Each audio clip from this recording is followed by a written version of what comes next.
The sound of the gavel echoed in Courtroom 12 at the Boston Federal Courthouse, Massachusetts, like an irreversible verdict. Judge Richard Harrison, with 30 years of professional experience, looked down from the high podium with his usual stern gaze. He was used to being judged, used to the feeling of holding power in his hands. But today, there was something different in the atmosphere of the courtroom. In front of him was a young black woman, about 30 years old, standing with a strangely calm appearance.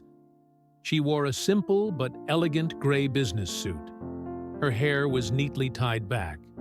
There was no sign of worry or fear in her eyes, something he often saw in people appearing in court for traffic violations.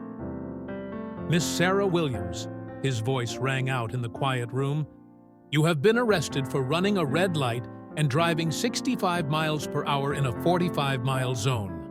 This is not the first time. You violated traffic laws within the past 6 months." The smell of old oak from the rows of chairs in the courtroom mixed with the smell of leather from the thick law books neatly arranged on the shelves. The morning sunlight filtered through the tall glass windows, creating long streaks of light on the polished marble floor. The steady sound of the air conditioner still emitted a familiar sound, but it was not enough to cover up the tension that was gradually rising in the space. Judge Harrison paused for a moment, stroking the wooden hammer in his hand, a habit he had since his first days on the bench. He has seen too many similar cases: irresponsible young people, those who disregard the law, and especially the increasing trend of traffic violations in the black community. He tells himself he's not a racist, but the statistics don't lie. "As a repeat offender," he continued, his voice carrying undisguised annoyance, "I sentence you to a fine of $500, and at the same time require you to attend a mandatory traffic safety course within the next 30 days. Sarah Williams still maintained a calm expression, but the corners of her mouth slightly curled up in an incomprehensible smile. "Your Honor," she said, her voice clear and professional, "I'm afraid there's been a mistake here." Judge Harrison raised an eyebrow.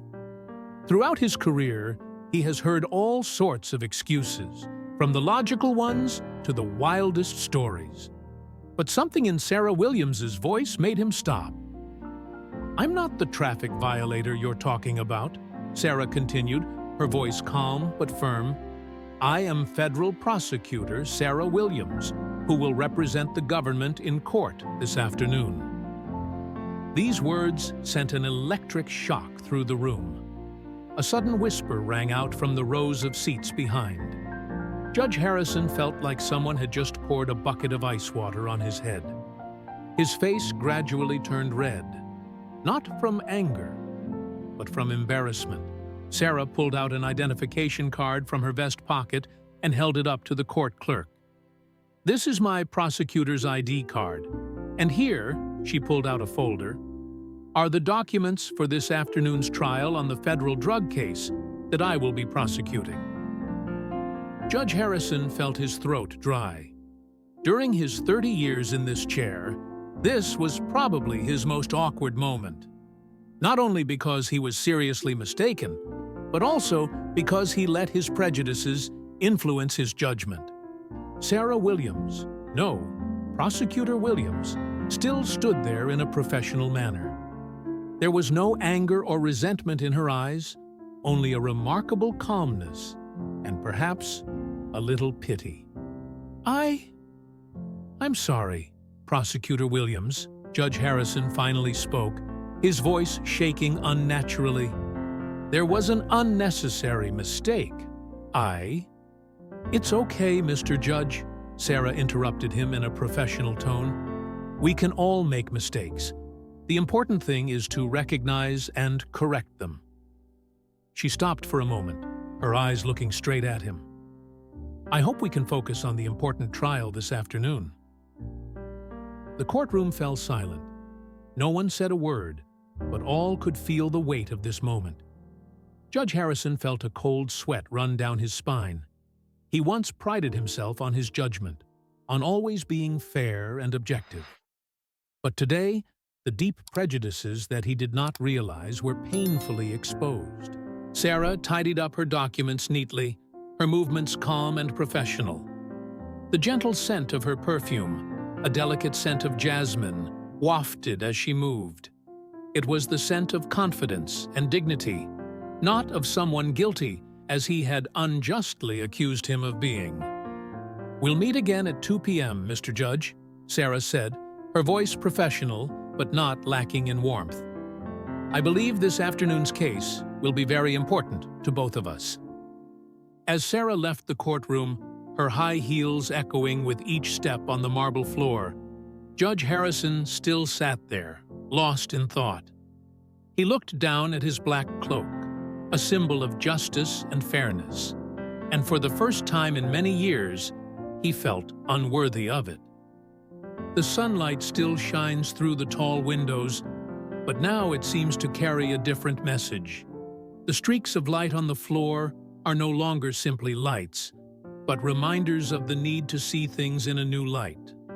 The light of understanding, and without prejudice. Judge Harrison knew that this afternoon's trial would be different from any other trial he had ever presided over.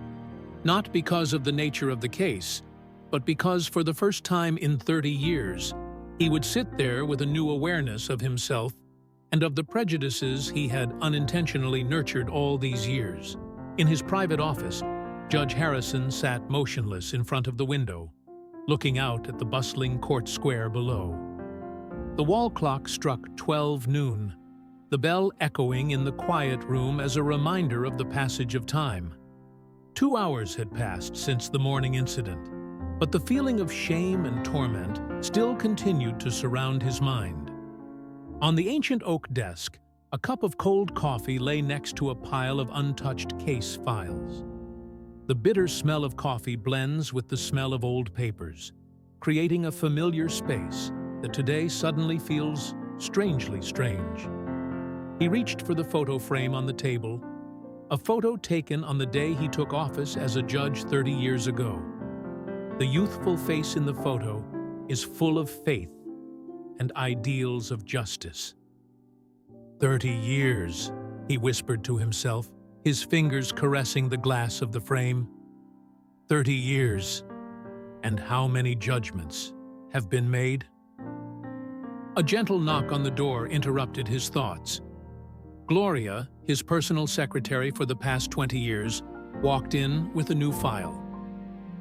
"Judge," Gloria said softly, "I have just received detailed information about Prosecutor Williams." She paused for a moment, as if considering each word. She graduated as valedictorian from Harvard Law School, has a Juris Doctorate from Yale, and has won 95% of the cases she has prosecuted. Harrison felt his throat tighten. Not only a federal prosecutor, Sarah Williams is also one of the most outstanding lawyers of her generation. And he treated her like a common traffic criminal just because of her skin color. "Gloria," he said after a moment of silence, "do you remember the Johnson case in 1998? Gloria nodded. It was a case in which a black man was wrongfully convicted of theft and then exonerated thanks to video evidence from a security camera. At that moment, I told myself I would never let prejudice influence my judgment," Harrison continued, his voice low. "But maybe I didn't realize that prejudice still existed silently in my subconscious." Through the window, he could see dark clouds gathering, signaling that rain was about to fall on Boston. The sound of distant thunder echoed like a sigh from the sky. "Judge," Gloria gently placed her hand on his shoulder, "we all have prejudices. The important thing is to recognize them and change them." Harrison looked at his watch. There was an hour and a half left before the afternoon trial began. He stood up and walked to the large mirror hanging on the wall. The face reflected in the mirror is no longer the enthusiastic young judge from before, but a man who has spent many years on the bench, with deep wrinkles on his forehead and dark circles under his eyes.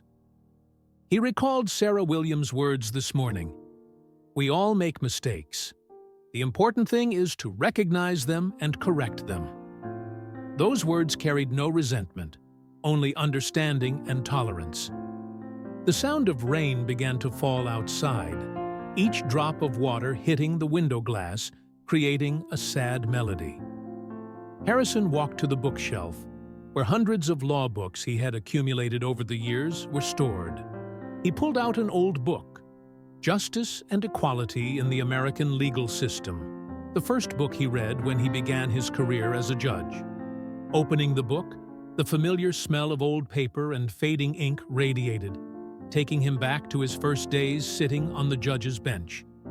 At that time, everything seemed much simpler. Right is right, wrong is wrong, and justice is something that can be measured by specific laws. But now, standing in this quiet room, Harrison realized that justice was much more complicated. It's not just in the laws written on paper, but also in the way we perceive and treat others. He put down the book and walked to the window. The rain was still falling, but between the raindrops, a weak ray of sunlight penetrated the clouds, creating a faint rainbow on the gray sky. It is a sign of hope, a reminder that after every rain, light always exists. "Gloria," he called after his secretary, who was about to leave the room, "please set me up with a meeting with the Black Bar Association next week. I think it's time we be. There are changes in the way the courts operate." Gloria smiled and nodded in agreement. She had worked with Harrison long enough to know that when he made a decision, he followed through with it.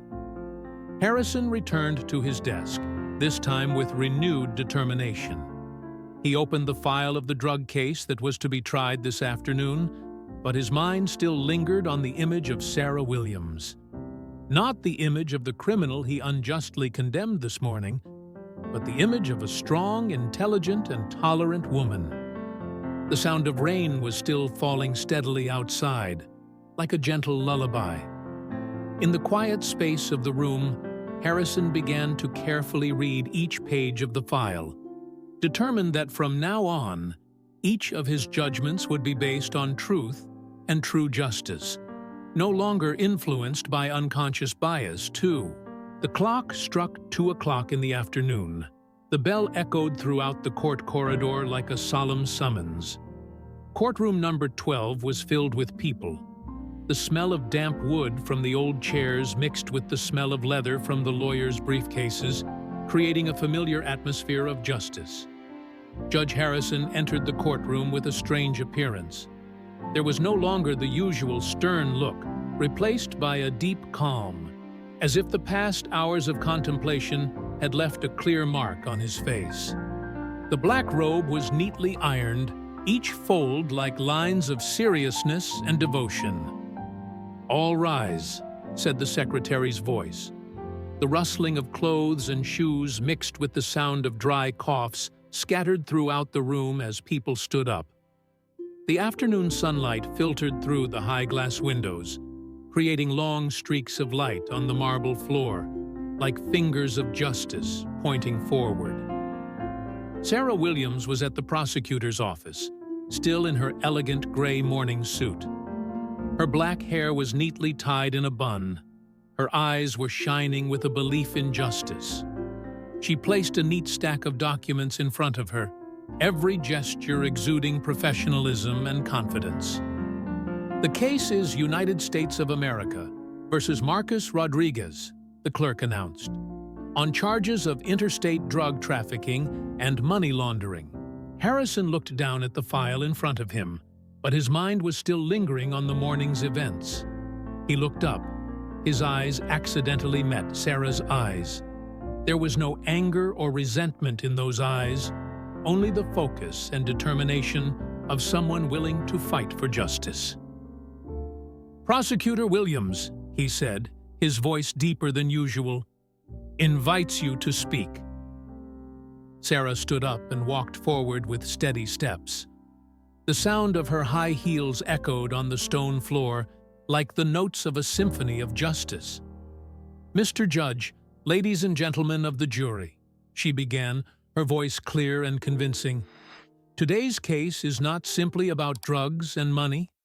This is a story about trust betrayed, about lives destroyed, and about our responsibility to protect the community." As Sarah presented, Harrison couldn't help but notice the difference between the woman standing before him and the image he'd been so quick to judge this morning. Each of her arguments is as sharp as a blade. Each piece of evidence presented is as precise as perfect pieces of a big picture. "Marcus Rodriguez doesn't just deal drugs," Sarah continued, her voice low. "He created a sophisticated distribution network, taking advantage of young people who were desperate for opportunity. He wasn't just selling drugs, he was selling the future of an entire generation." The room was silent, except for the sound of the jury members' note-taking pens and the hum of the air conditioner. The smell of tension emanated in the air, thick like an invisible mist. Harrison listened, not only with his ears but also with his heart. He realized that justice is not something that can be seen with the naked eye. It's in the smallest details, in the way Sarah presents each piece of evidence with absolute respect for the truth, in the way she treats the defendant with fairness without personal prejudice. As the trial approached recess, Harrison tapped his gavel to announce a recess. The moment everyone stood up, he caught Sarah arranging documents. Under the afternoon sunlight, her face shone with the calm beauty of someone who is fighting for what they believe in. "Prosecutor Williams," he called softly, as she passed his podium. Sarah stopped and turned towards him with a professional look. I wanted to say that you gave an excellent presentation." A slight smile flashed across Sarah's lips. "Thank you, Judge. That is my responsibility to justice and to the people I represent." In that moment, a silent, electric understanding passed between them. Not an understanding between the judge and the judged, but an understanding between two people who serve justice, albeit in different roles. When Sarah left, the light scent of jasmine still lingered in the air. Harrison looked at her figure, thinking about the prejudices that had disappeared like morning dew under the sun of truth. He wondered how many other Sarah Williams were out there, people who had to fight every day not only with crime, but also with invisible prejudices that were deeply rooted in society. As the trial ended at dusk, the last rays of the day's sunlight tinted the tall glass windows of courtroom 12. Marcus Rodriguez was convicted with overwhelming evidence, and Sarah Williams once again testified. Demonstrate his outstanding ability. The atmosphere in the courtroom still held the scent of justice, a mixture of sweat, tension, and finally relief when the truth was revealed. Harrison sat back in the empty courtroom, his eyes scanning the rows of empty seats. The sound of light footsteps behind him made him turn around. Sarah Williams was standing in the doorway, still in her elegant gray suit. But now there was something more relaxed about her appearance. "You're staying late, Judge," Sarah said, her voice carrying the familiar warmth of professionalism. "I was thinking about today," Harrison replied, his voice low. "About the morning, about the trial, and about many other things." Sarah entered the room, the sunset bathing her dark hair in a warm bronze. "Sometimes," she says softly, "mistakes open the door to important changes." Harrison stood up from the judge's bench, feeling for the first time that day that he did not have to keep a judge's distance. "You know, Williams, during my 30 years in this chair, I've always prided myself on my judgment. I believe I can see through people's appearances." He stopped, took a deep breath. "But today, you taught me a valuable lesson." Sarah smiled and walked to the window. Outside, The city of Boston was turning into night, the lights turning on one after another, like stars on the ground. "Judge Harrison," she said, "I have met so many people like you. Good people, people who want to do the right thing, but are sometimes trapped by prejudices they don't even realize they have." "And you're not mad at me for what happened this morning?" Harrison asked, his voice carrying a bit of surprise. Sarah turned back, her eyes serious, but not lacking in understanding. "Anger does not solve the problem, sir. What matters is awareness and change. I have seen too many people in your position choose to deny or justify their prejudices. But you chose the more difficult path, facing it." The sound of car horns echoed from below the street, mixed with the sound of the gentle wind blowing through the window. The smell of a long day is gradually fading away, replaced by the smell of a new evening coming. "I have decided to form a special committee," Harrison said, his voice firm. "A commission on equality and fairness in the justice system. And I would like to invite you to participate as an advisor." Sarah raised her eyebrows in surprise. "Are you serious about this?" "Totally serious." Harrison walked over to the window and stood next to Sarah. "We need people like her. People who not only understand the law, but also understand people, about the implicit prejudices we face every day." The last of the sunset had faded, leaving the room in the soft glow of the lamps. Sarah looked out the window for a long moment before turning back to face Harrison. "I agree," she said, her voice firm, "but on one condition." "What conditions?" "We have to do this in a real way, not just to appease our conscience or create an image. Every person in the justice system, from judges to security officers, must be trained in forensic justice. We need to make real changes, not empty promises." Harrison nodded, feeling a new hope well up in his heart. "I completely agree. It's time for us to take these issues seriously." Sarah smiled, for the first time that day, a truly pleasant smile. "So, Judge Harrison, we have a lot of work to do." As they left the courtroom together, the hallway lights reflected on the marble floor like guiding lights. Harrison realized that sometimes the biggest mistakes can lead to the most important changes. And in this case, an error of judgment opened the door for not just a person, but an entire system to become better. "You know," Sarah said as they walked out of the courthouse, "justice doesn't always come from verdicts. Sometimes it comes from moments like this, when we're brave enough to look, admit mistakes, and resolve to change." The Boston night sky spread out above, stars twinkling like promises of a better future.